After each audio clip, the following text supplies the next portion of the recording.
ایمان اور ابتلا یعنی آزمائش ہے، ایمان کے ساتھ آزمائش ضروری ہے۔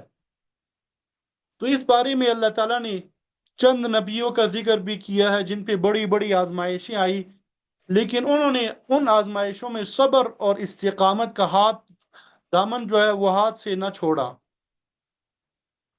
حضرت نوح علیہ السلام کا استقلال وہ تو ضرب المثل بن چکا ہے۔ ابراہیم علیہ السلام پر بہت سی آزمائشیں آئی اور وہ ہر آزمائش پہ پورا اترے۔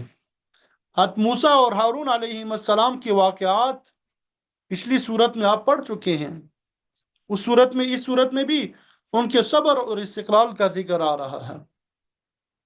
اور آپ صلی اللہ علیہ وسلم کا فرمان بھی ہے، اشد البلاء علی الانبیاء ثم الامثل فالامثل، اشد البلاء علی الانبیاء، سب سے زیادہ آزمائشیں انبیاء علیہ السلام پر آئی ہیں، پھر ان لوگوں پر جو ان کے قریب ہوتے ہیں۔ آپ صلی اللہ علیہ وسلم کا یہ فرمان بھی ہے، یبتلی الرجل علی قدر دینہ، کہ آدمی کی آزمائش اس کے دین کے مرتبے کے مطابق ہوتی ہے۔ دین میں جس قدر پختگی ہوگی آزمائش بھی اتنی ہی کڑی ہوگی۔ تو اس مبارک صورت میں